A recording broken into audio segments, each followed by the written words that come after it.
चलिए देखिए, कल आप लोग को 12th हिस्ट्री के पार्ट 3rd चैप्टर का पार्ट 1 वीडियो अपलोड कर दिए हैं। पार्ट 1 वीडियो अपलोड कर दिए हैं जो है बंधुत्व, जाति और आरंभिक समाज। बंधुत्व, जाति और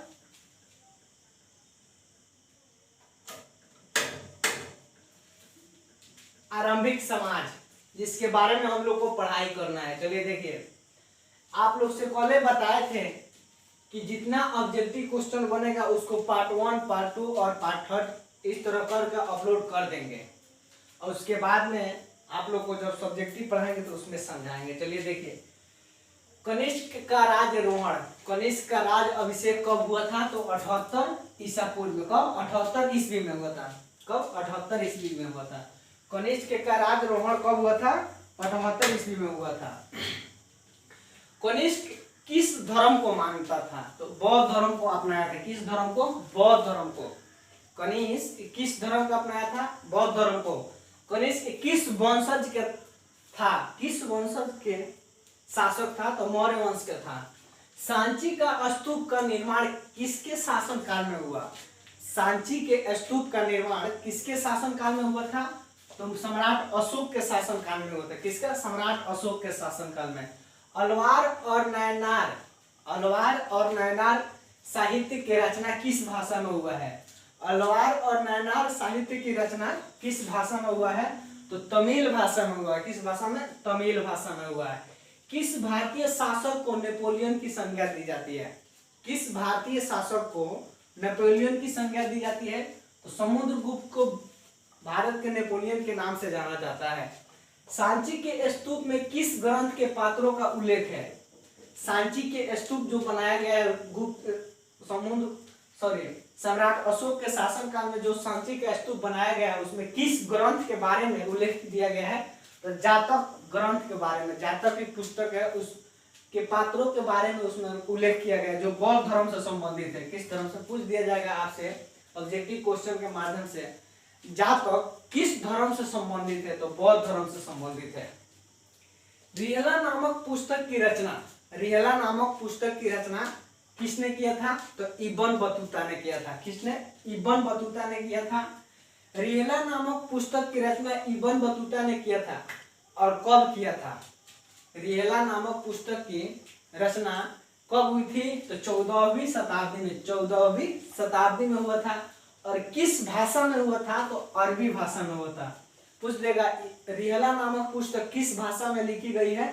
तो अरबी भाषा में लिखी गई है। कब उसकी रचना हुई थी? 14वीं शताब्दी में हुआ था। किसने किया था? इब्न बतूता ने किया था। इब्न बतूता किस सुल्तान के शासन काल में भारत आया था? इब्न बतूता जब भारत आया, कहाँ का रहने वाला था? तो मोरक्को का रहने वाला था। इब्न बतूता मोरक्को का रहने वाला था, और जब भारत आया तो उस समय किसका शासन काल था? तो मोहम्मद बिन तुगलक का शासन काल था। किसका? तुगलक का शासक काल था, मोहम्मद बिन तुगलक का। इब्न बतूता किस सुल्तान के शासन काल में भारत आया था? तो मोहम्मद बिन तुगलक के शासन काल में। अलवार किस देवता में विश्वास करते थे? अलवार लोग किस देवता में विश्वास करते थे? तो विष्णु देवता में, विष्णु में विश्वास करते थे। तंजावर के राजराजेश्वर मंदिर का निर्माण, तंजावर के राजराजेश्वर मंदिर का निर्माण किसने कराया? राजराज प्रथम ने। राजराज प्रथम ने या राजराज चोल, नाम एक ही है, इसमें प्रथम लगाओ या चोल, दोनों में से कोई रहेगा। यार प्रथम लगा रहेगा ऑप्शन में रहेगा तो, नहीं तो चोल लगा रहेगा। इसमें दोनों में से कोई भी रहेगा तो आपका आंसर सही होगा। तंजावर के राजराजेश्वर मंदिर का निर्माण किसने कराया था? तो राजराज प्रथम ने। गुप्तों के काल में कौन से चीनी यात्री भारत आया था? गुप्त वंश के शासन काल में कौन से चीनी यात्री भारत आया था? तो फायान आया था। कौन सा? फायान आया था।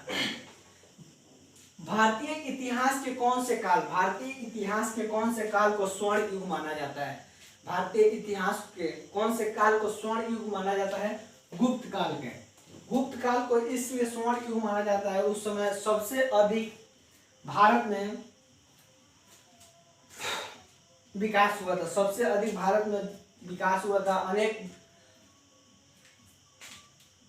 स्थल बनाया गया था, उसके बाद बड़े बड़े मकान बनाया गया था, जिसके बारे में आपको जब सब्जेक्टिव क्वेश्चन पढ़ाएंगे तो उसमें आप लोग को बता देंगे। इसलिए पूछा भारतीय इतिहास के कौन से काल को स्वर्ण काल के काल माना जाता है? गुप्त काल को। अब्दुल रजाक समरकंदी, अब्दुल रजाक समरकंदी विजयनगर के यात्रा पर कब आया था? 14वीं शताब्दी में आया था। पूछ देगा अब्दुल रजाक समरकंदी विजयनगर की यात्रा में कब आया था? 14वीं शताब्दी में। अब्दुल रजाक समरकंदी कि कहाँ के रहने वाला था? तो हैरात के रहने वाला था। हैरात देश का नाम है, वहां का रहने वाला था। अलवार किस देवता में के रहने वाले थे? सॉरी, अलबर्नी किस देश के रहने वाला था? अलबर्नी यह भी यात्री था। किस देश के रहने वाला था? उज्बेकिस्तान के। कहाँ का? उज्बेकिस्तान के रहने वाला था। अलबर्नी किसके साथ भारत आया था? अलबर्नी किसके साथ भारत आया था? मोहम्मद गजनी के साथ आया था। पूछ देगा मोहम्मद गजनी के साथ कौन से लेखक या कौन से यात्री आया था? तो अलबर्नी ने आया था। अलबर्नी भारत कब आया था? तो 11वीं शताब्दी में आया था। कब भारत आया था? 11वीं शताब्दी में आया था। किताब उल हिंद, किताब उल हिंद की रचना किसने की? किताब उल हिंद एक ग्रंथ पुस्तक का नाम है, उसकी रचना किसने किया था? अलबर्नी ने किया था। अलबर्नी ने किया था। किताब उल हिंद की रचना किस भाषा में की गई है? तो अरबी भाषा में की गई है। भारत को हिंद और हिंदुस्तान, भारत को हिंद और हिंदुस्तान नाम से किसने पुकारा था? हिंद और हिंदुस्तान नाम भारत को किसने दिया? तुर्कों ने दिया था। किसने? तुर्कों ने। इब्न बतूता किस देश का रहने वाला था? मोरक्को को रहने वाला था। इब्न बतूता किस देश का रहने वाला था? मोरक्को को रहने वाला था। दुआर्ते बारबोस, दुआर्ते बारबोस किस देश के रहने वाले थे? तो यूरोपियन थे। किस देश के? यूरोपियन थे। दोस्तों अगर आप लोग को वीडियो अच्छा लगे तो अपने दोस्तों में शेयर कर देना, मेरे चैनल को लाइक, कमेंट और सब्सक्राइब करना। चलिए देखिए,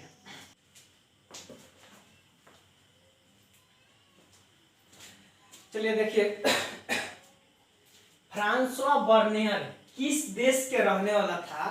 फ्रांसवा बर्नियर किस देश के रहने वाला था? तो फ्रांस के रहने वाला था। कहाँ के रहने वाला था? इसके नाम के आगे फ्रांसवा लगा है। पूछेगा बर्नियर किस देश के रहने वाला था? तो फ्रांस का। भारत की यात्रा फ्रांसवा बर्नियर कब से कब तक किया था? यानी भारत में कब से कब तक फ्रांसवा बर्नियर रहा था? तो 1665 से लेकर 1668 तक। कब से कब तक? 1668 तक।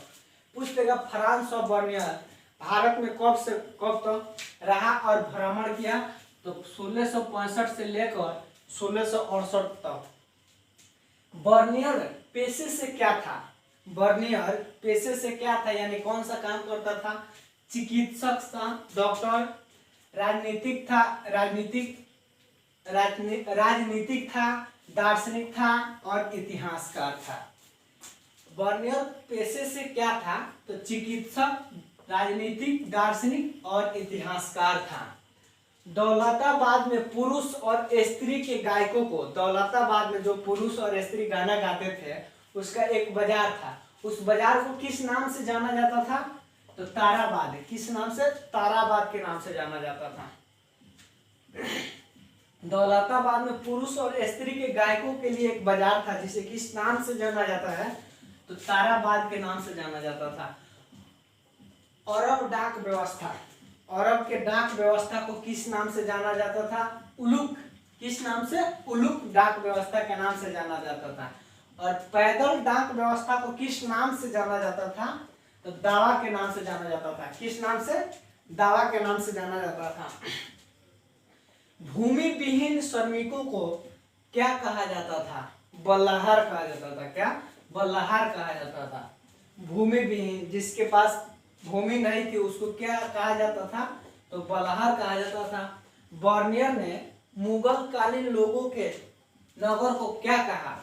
बर्नियर ने, जो यात्री था बर्नियर, वो मुगल के नगर को किस नाम से जाना पुकारा था? तो शिविर नगर के नाम से पुकारा था। बर्नियर ने मुगल कालीन लोगों के नगर को किस नाम से पुकारा? तो शिविर नगर के नाम से पुकारा। दोस्तों आप लोग को पहले बताए थे जे इसमें यात्री के नजरिया और बौद्ध धर्म, जैन धर्म, रामायण, महाभारत और मौर्य वंश से संबंधित जितना ऑब्जेक्टिव क्वेश्चन है सब यात्रियों के बारे में ऑब्जेक्टिव क्वेश्चन पढ़ा रहे हैं। इसमें यात्रियों ने किसको क्या कहा है और कौन कौन से पुस्तक की रचना की है, कब से कब तक भ्रमण किया भारत में रहकर, उसके बारे में इसमें ऑब्जेक्टिव के माध्यम से बता दे रहे हैं। उसके बाद जब सब्जेक्टिव पढ़ाएंगे तो आप लोग को विस्तार से समझाएंगे। चलिए देखिए, बर्नियर ने मुगल कालीन लोगों के नगर को क्या कहा था? तो शिविर नगर कहा था।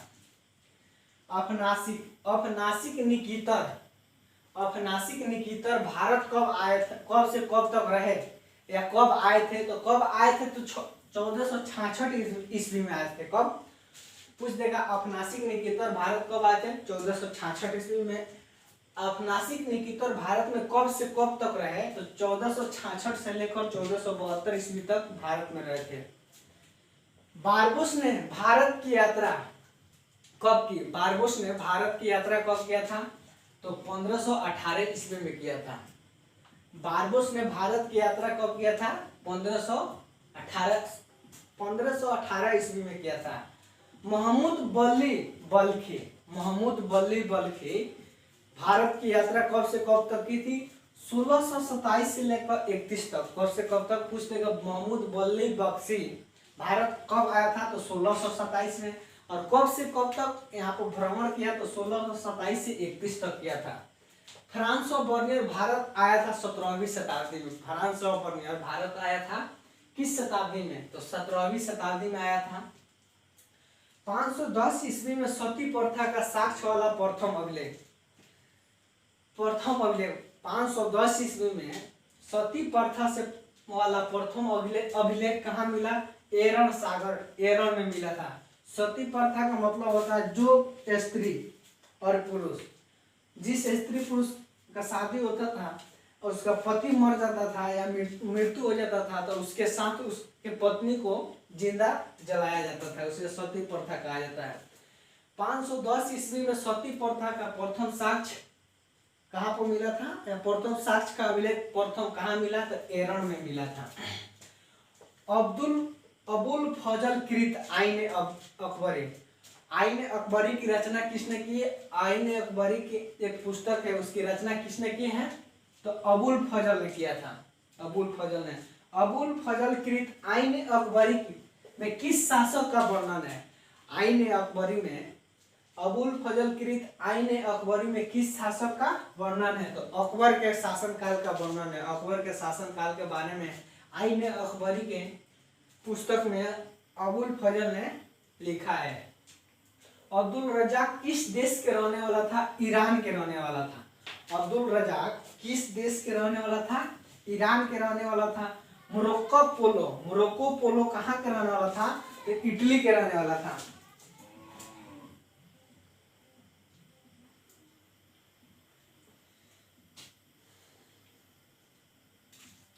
मोरक्को पोलो कहाँ का रहने वाला था? तो इटली के रहने वाला था। दीन इलाही धर्म है जो अकबर ने सब चलाया था। जब आप लोग को मुगल साम्राज्य के बारे में पढ़ाएंगे तो उसमें बताएंगे।